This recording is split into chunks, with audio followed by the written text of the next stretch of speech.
Seguimos, disculpen, pero tarda un montón en convertir para guardar la clase, ¿no? Por si alguno, como son más personas las que están, la idea era grabarlo para subirlo a cátedras. Pero bueno, tarda un montonazo de tiempo, tendríamos que haber organizado dos bloques. Bueno, seguimos, ya falta poquito. ¿Cómo vamos? Carolina, Valeria, Pilar, Cristian, Martina, ¿vamos bien? Gianluca. ¿Sí? Bueno, bárbaro. Entonces,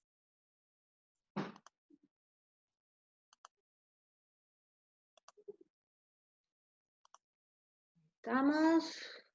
Bueno, entonces. A ver si engancha.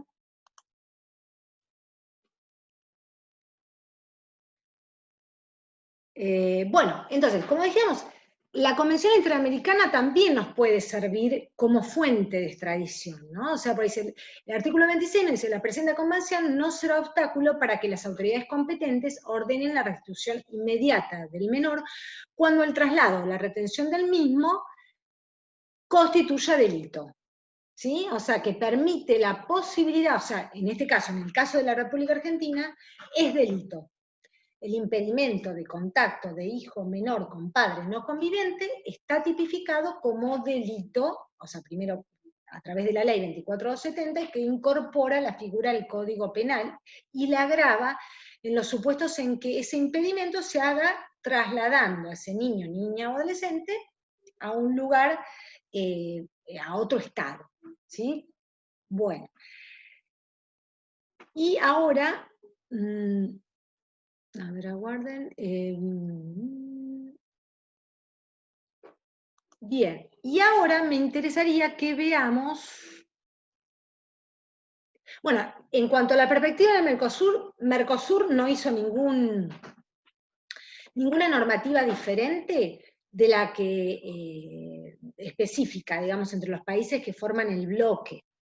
Lo único que dijo es básicamente, a través de una decisión del Consejo Mercado Común, es que los países integrantes del Mercosur adopten la Convención Interamericana sobre Restitución Internacional de Menores.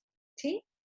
Hay un caso interesante que yo se los voy a dejar para que, si ustedes lo quieren indagar, es un caso entre Brasil y Argentina, que es el caso Alejandro Esteve, que llegó a la Corte Interamericana de Derechos Humanos. Este es el link para que puedan acceder, que es un caso, digamos, de que un hombre argentino que contrajo matrimonio con una persona de nacionalidad brasileña y tuvieron hijos, y la mujer decide trasladarse a Brasil en forma unilateral, y bueno, esta es una lucha por tener un contacto por parte del padre, que llega a la Corte Interamericana. Bien, y ahora me interesa hablar un poquito del tema de violencia de género, que también atraviesa estos, como muchos casos en la República Argentina, digamos a nivel doméstico, ¿no? El tema de incorporar un poco la perspectiva de género en estas cuestiones vinculadas a la restitución, y donde vemos los casos de mayor violencia. Ya comentamos el caso del caso Mills a nivel interno, pero también casos que a veces se profundiza esta violencia en esta relación de asimetría, digamos, que sufren las mujeres, ¿no? En relación, digamos, al orden patriarcal que está así estipulado, en los matrimonios multiculturales, ¿no? Así, cuando las personas tienen diferentes nacionalidades, y en esos matrimonios multiculturales se unen, digamos, hay un choque de culturas, como puede ser culturas de Oriente, de Occidente, que tienen distintos tipos de ordenamientos jurídicos, y que, bueno, y que han traído bastantes problemas, ¿no? Una película que yo les recomiendo es La historia real de Betty Mahmoudi, fue uno de los casos más paradigmáticos, es un caso en Estados Unidos, pero también hablar del caso de Carolina Pavón, la misionera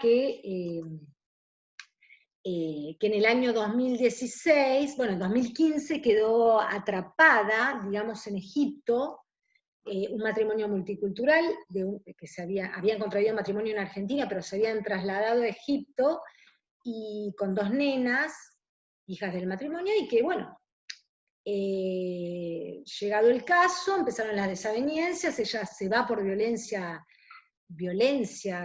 física del hogar, y continúa en Egipto, y el padre lo que hace es disponer de que no iba a poder regresar a la República Argentina porque carecía de todo tipo de derechos. Ustedes saben que hay una gran diferencia en cuanto a los derechos civiles de las mujeres en los países que se rigen por el Corán, digamos, interpretaciones que son malas interpretaciones del Corán. El Corán no dice muchas cosas que le hacen decir, como por ejemplo la utilización del burka no está en el Corán, sin embargo se utiliza como forma de opresión de la mujer. Y lo mismo este tipo de cuestiones vinculadas al trato hacia los hijos y la discriminación dentro del ámbito doméstico de la mujer. Bueno, entonces la historia de Betty Mahmoud es una historia real, que pueden verla, y yo la vamos a ver un repasito aquí. Carolina Pavón, lo mismo. Hoy Carolina está viviendo en Córdoba, pero no pudo ver a sus hijas, que tienen 9 y 13 años. Y el caso de Gabriela Arias Uriburu, el caso paradigmático entre Jordania y Guatemala. Gabriela decidió ir a los organismos internacionales, ir a UNICEF, y creó una fundación que colabora en todos estos casos multiculturales. Con Carolina Pavón trabajó también, de asesoramiento, contención psicológica y demás. Pero son casos muy, pero muy, pero muy complejos. Así que los invito, si les interesa, a ver este tema. Ahí. Díganme si se escucha bien. In 1984, Betty Mahmoudi's husband took her and her daughter to Iran to meet his family. It's all changed. He swore they would be safe. I know it's a different culture. I just don't understand it. He swore they would be happy. He swore they'd be coming home soon. Sweetheart, you haven't packed anything. You want me to do it for you? No. He lied. I don't know how to say this to you. We're not going back. We're staying here. I want us to live in Iran. What, are you crazy? We're Americans. Your daughter's an American. I know it's the right decision if you just give it a chance. No, I won't stay here. You can't. Now, you listen to me. You're in my country now. You're my wife. You do as I say. You understand? Oh, perdón. Wife, you do as I say. You understand me? If you marry an Iranian man, you automatically become an Iranian citizen. I've told you before, you don't touch the phone and you don't leave the house. The laws regarding women are very strict. It is your duty to tell your husband everything. You cannot have secrets. You have no rights to the children. I'll be with you. I'll help you. If the kids are trying to escape with each other, they could execute you. There are 3 principal ways out of Iran. I promise you I won't leave you. You'll never see Markov again. Do you understand me? Dear Lord, hear our prayer. Please help us leave Iran and get back to America. Please let nothing separate us. And keep us always safe in your care. He's gonna kill me! He's gonna kill me! We must go now. Metro-Goldwyn-Mayer proudly presents Academy Award winner Sally Field in the terrifying true story of a mother and her daughter whose only crime was being American. I love my baby! Not without my daughter.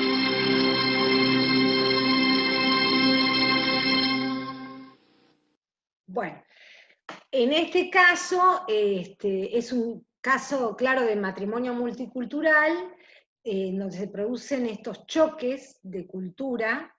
No digo que el patriarcado no exista en todos los ordenamientos, lo cierto es que, bueno, en estos ordenamientos se ve de manera más patente estas opresiones de género, ¿no? En cuanto serían los derechos civiles, los derechos, bueno, políticos, dentro del ámbito de la familia.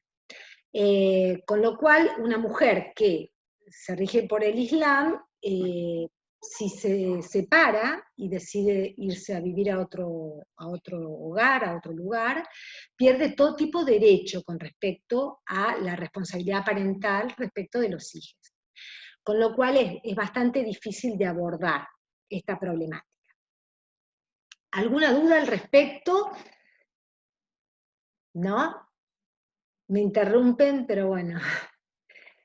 Bien, y me interesa terminar y cerrar con esto, con un leading case que no sé, que digamos, en otras épocas se mencionaba a los niños que eran objeto de estas sustracciones. Y así se conoció el primer caso conocido a través de los medios de comunicación, fue el caso Daniela, allá por los 90.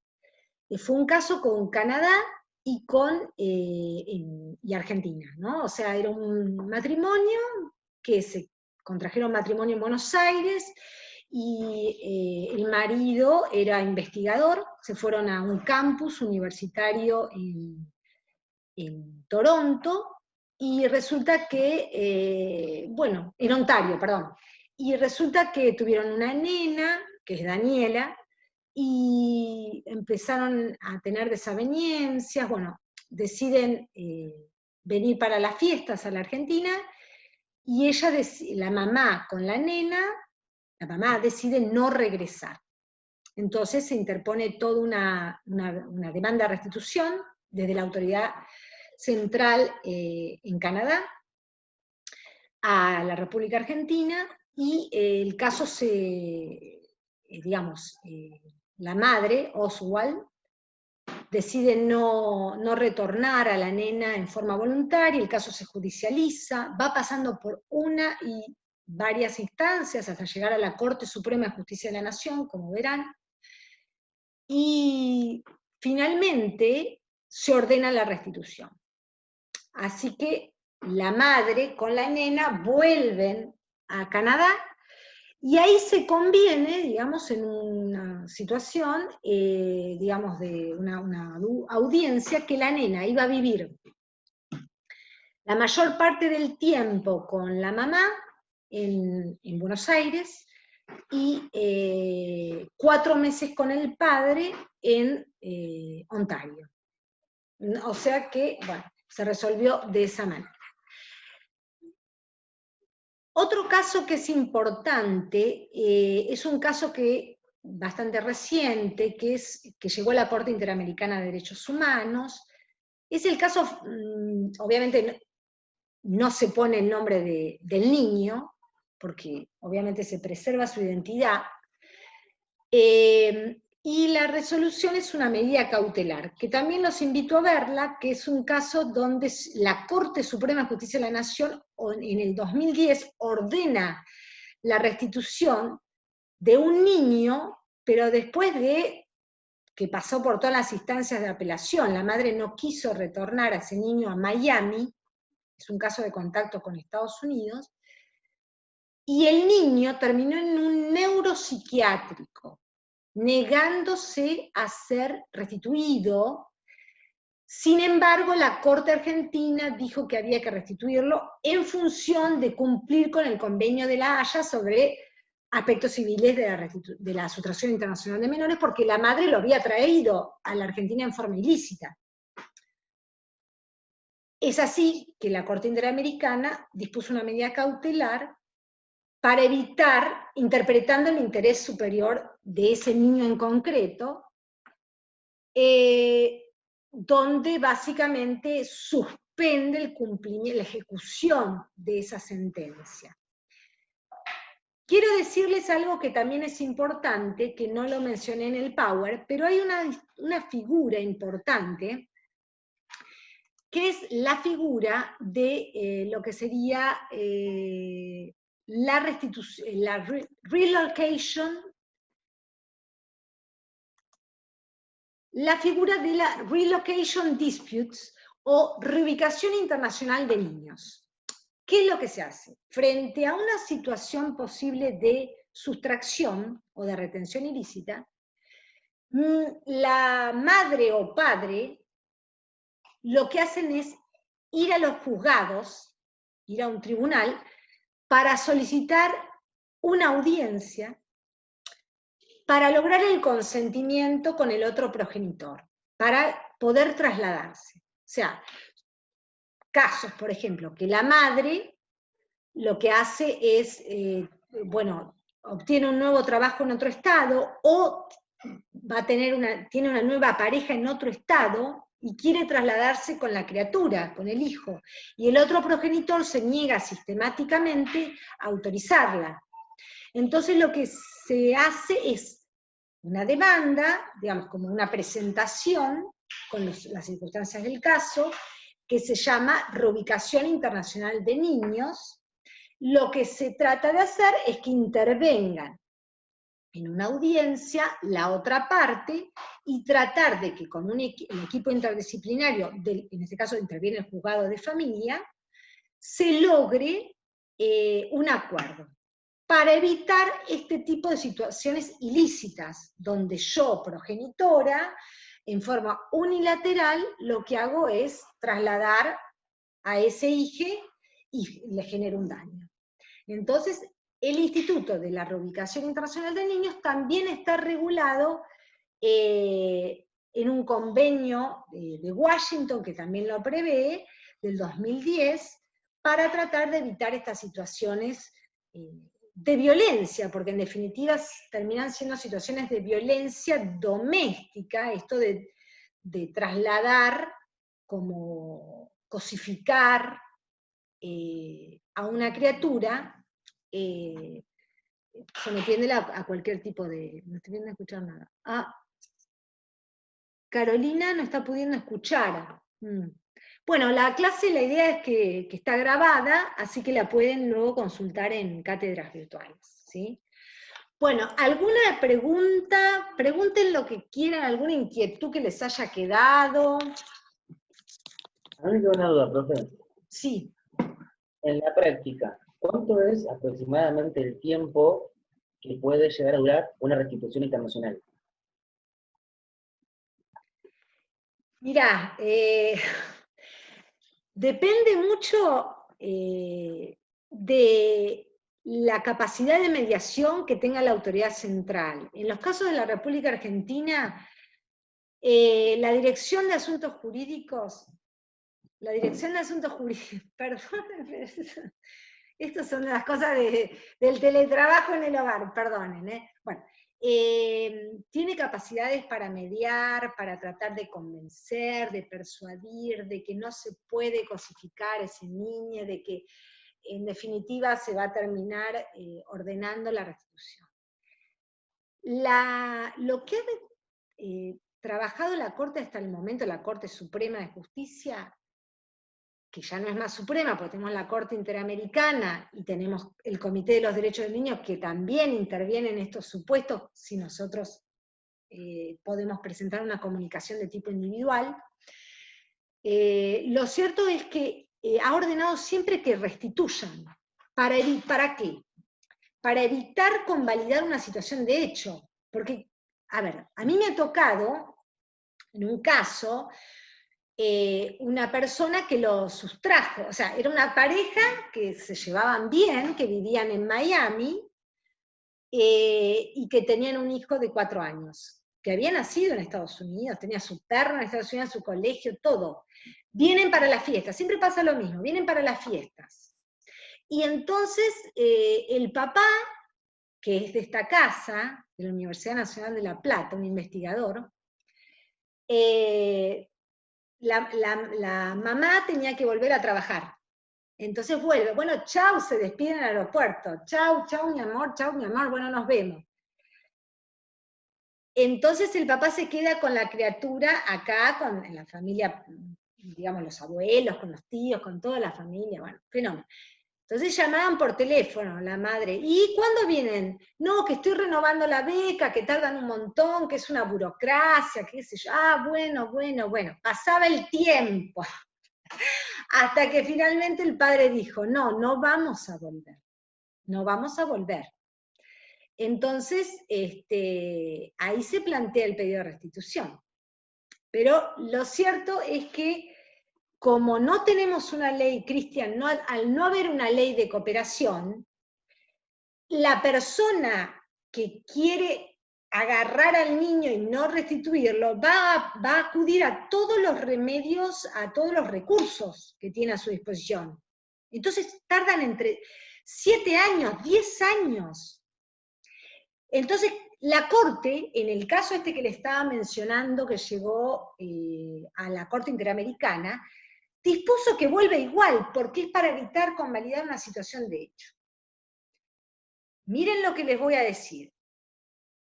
Les subí un fallo para trabajar, que es muy interesante, de la Suprema Corte, no es de la Corte Nacional. Vamos a ver si lo apelan, vamos a ver. Pero por ahora, la Suprema, el caso,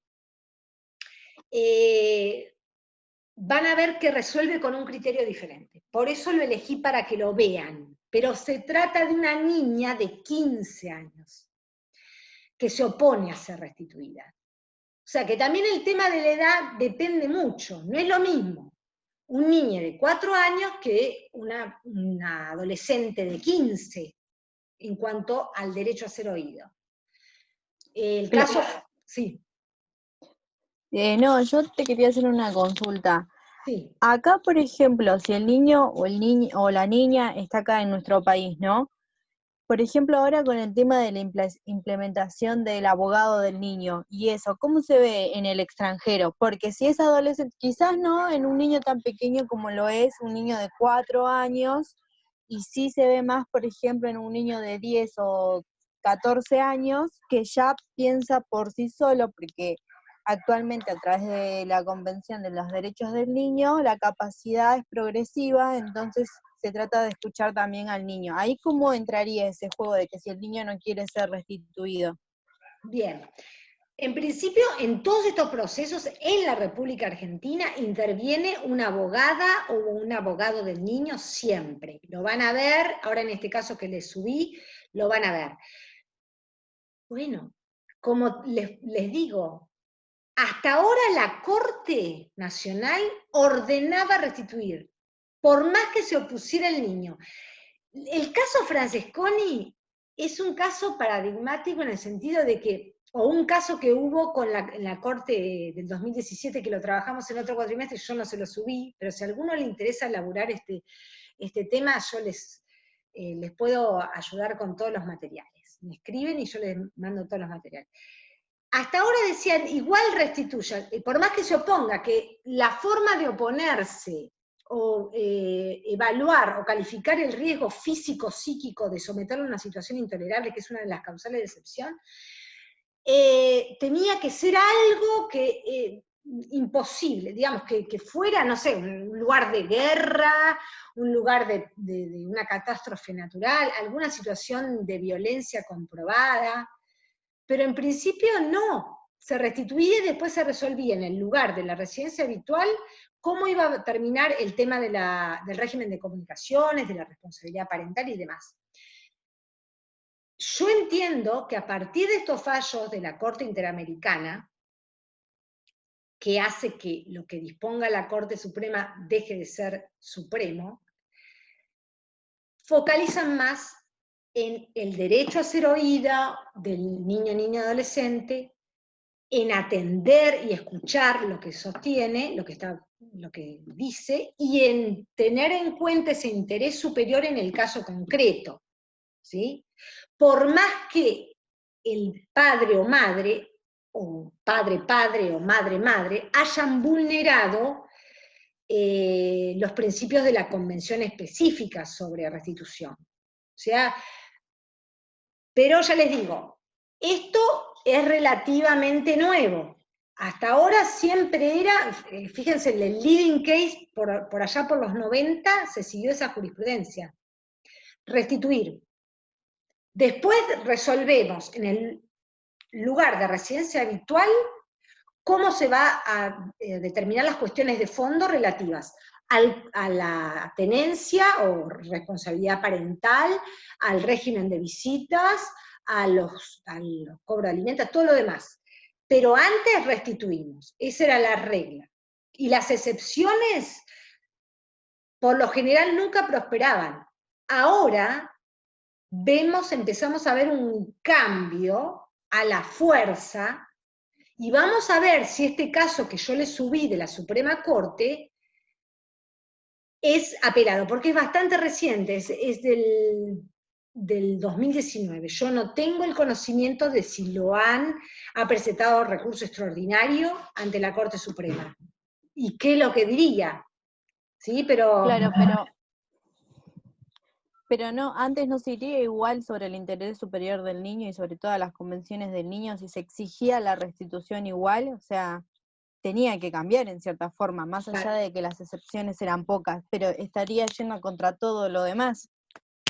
Comparto plenamente, Caterine, pero era lo que estaba sucediendo en los hechos, en los procesos. Obvio que el interés superior, como lo dice la observación general del comité, la 12, es una norma sustantiva que compromete la responsabilidad del Estado argentino si no se cumple. Es decir, es un derecho sustantivo el del interés superior. Es un principio general que habla de un interés, de un derecho sustantivo que tiene ese niño, niña, adolescente. Por otra parte, es una norma de procedimiento, de interpretación en el, digamos, de procedimiento que tiene que estar garantizado, pero no en forma retórica. Norma garantizada, digamos, en cuanto a su aplicabilidad efectiva. Y es una norma de interpretación. En todos los casos, cuando hay una colisión de derechos, ese derecho en base a ese interés superior de ese niño, niña, adolescente, siempre se tiene que atender a eso. Entonces, acá había una cuestión vinculada con los derechos del progenitor que habían sido vulnerados por ese traslado o retención ilícita a otro estado. Pero entre eso y el interés superior de ese niño en concreto, que no quiere volver, que se opone, que termina en un neuropsiquiátrico muchas veces, que se quiere matar, tiene que obviamente ser atendido. Sin embargo, no estaba atendido. ¿Pero esto por qué? Porque nosotros todavía tenemos una concepción de adultocéntrica de cómo miramos a la niñez. Seguimos con una declamación respecto de los derechos del niño, niña y adolescente, y seguimos hablando por ese niño, no escuchando, entendiendo de que ese niño no es sujeto de derecho, porque es una persona en formación y no se lo escucha. Entonces, claro. Pero actualmente no estaría por eso el abogado del niño para que ese niño pueda ser escuchado. Sí, dos cosas. Sí, por supuesto. Y obvio que tiene una faz negativa lo del abogado del niño, pero más allá de eso, digamos, sería la implementación para que él pueda ser oído como corresponde, digamos, y tenga peso su voz. Exactamente. Se va a cortar en 10 minutos, acá me está informando. Sí, por eso. Por eso es lo que me interesa que ustedes lo vean en un caso concreto, y actúen como abogadas y abogados en ese sentido, teniendo en cuenta el norte. ¿A quién tenemos que proteger? Estamos protegiendo no a los adultos, estamos protegiendo a ese niño, niña, adolescente en concreto, que fue trasladado, retenido como un paquete, como un rehén, como una cosa, y tenemos que escucharlo. Así que bueno, yo les agradezco muchísimo que hayan escuchado, fue más bien un monólogo. Sí. Hay una parte, ahí está. Hay una parte que no quiero spoilear mucho, lo leí el caso ya, pero justamente hace hincapié en el tema de que tiene 15 años y de la madurez, no más allá del abogado del niño. Exacto. Está muy bueno. Exacto, sí, pero yo tengo una visión un poco más amplia, ¿no? Me parece que tenemos que dejar de tener esa concepción adultocéntrica y entender que el niño ya es un sujeto de derecho, que tiene sus concepciones, sus intereses, sus gustos, y que hay que escuchar. Y que hay equipos interdisciplinarios dentro de los juzgados para poder escuchar a niños de todas las edades, no solamente aquel que está más próximo a la adolescencia. Entonces, en ese sentido me parece que tenemos que empezar a cambiar el derecho, tener una visión más crítica del derecho, desde dónde construimos derechos, desde dónde operamos, y dejar de decir la Convención de los Derechos del Niño, sí, pero cuando hay que escucharlo, no se lo escucha.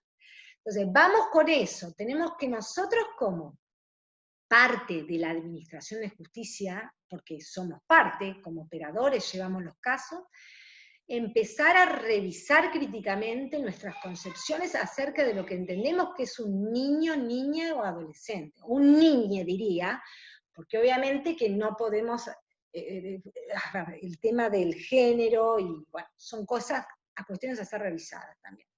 Entonces, desde esa cuestión, vamos a ir trabajando sobre estos temas. Pero me parece importante el caso que le subí, porque es un cambio, y lo estamos viviendo, ¿sí? Así que bueno, aquellos que deseen investigar este tema, me pongo a disposición para cualquier material que necesiten aparte, ¿sí? Así que les agradezco muchísimo haber estado y participado, y bueno, cualquier cosa, me encuentro a disposición, ¿sí? Bueno, los saludo. Hasta luego, profe. Nos vemos. Hasta luego. Ahí estamos.